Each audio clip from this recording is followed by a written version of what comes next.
So, for me, the daily confrontation with fear has become a real practice for me since about three years ago. I went skydiving in Dubai, right? And skydiving is a really interesting confront with fear, right? So I gotta stand up. I'm sorry, I gotta stand up. All right. So all your friends, what happens? You go out. I dropped my thing. So what happens is you go out the night before and you take a drink with your friends, and somebody says, "Yeah, we should go skydiving tomorrow." And you go, "Yeah, we'll go skydiving tomorrow." "Yeah, yeah." And you go, "Yeah." And everybody goes, "Yeah." Right? And you go home and you by yourself, you're like, Right? You're like, well, I mean, they was drunk too. Right? So maybe they not, maybe, I mean, we don't have to go. We don't have to do it.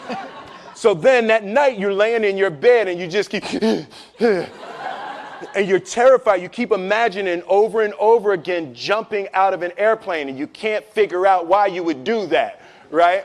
And you're laying there and you have the worst night's sleep of your life, but you still have the hope that your friends were drunk, right?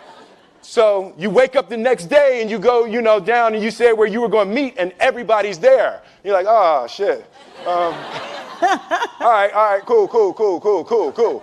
Right? So you get in the van and you don't know that your friends had the same night that you had because they're pretending like they didn't. They're like, yeah, man, my uncle's a Navy SEAL and, this is going to be great. I've been looking forward to this. And you're like, oh, my God.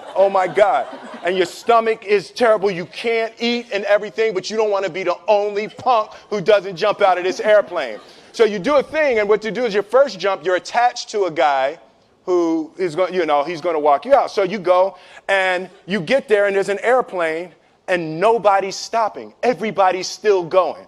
So you get onto the airplane and you're sitting there and it's extra because you're sitting on some dude's lap, some stranger. You're sitting on his lap and it's like, you're trying to make small talk. Yeah, man. So you be jumping with people all the time, huh? So everything's normal. So you fly and you go up to 14,000 feet, and you notice there's a light. It's red and it's yellow and green, right? So right now the light's red. So then you start thinking at some point the light's going to go green, but you don't know what's going to happen, right? And you wait and it goes yellow and the light goes green and somebody opens the door, and in that moment you realize you've never been in a freaking airplane with the door open. Terror, right? So you go, and then, if you were smart, you sat in the back so you don't go first, right? And then people start going out of the airplane. And you go, and the guy walks you up to the end of the thing, and you're standing, and your toes are on the edge, and you're looking out down to death. And they say, on 3. And they say, 1, 2. And he pushes you on 2 because people grab on 3. Right? Right? And you go, and you fall out of the airplane.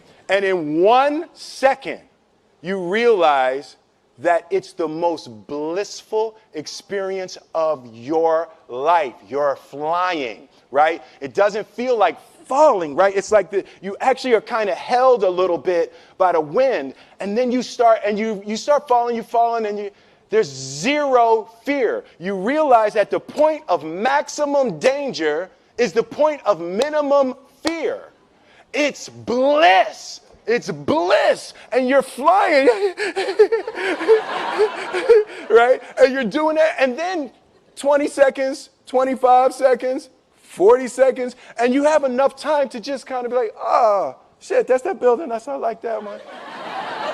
Oh, you can see the ocean. Right? You start doing all of that, and the lesson for me was, why were you scared in your bed the night before? What do you need that fear for?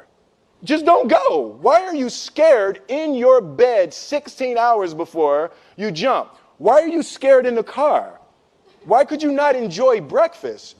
What did you need that? The fear is fear of what? You're nowhere even near the airplane. Everything up to the stepping out, there's actually no reason to be scared. It only just ruins your day.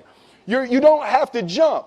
And then in that moment, all of a sudden, where you should be terrified is the most blissful experience of your life.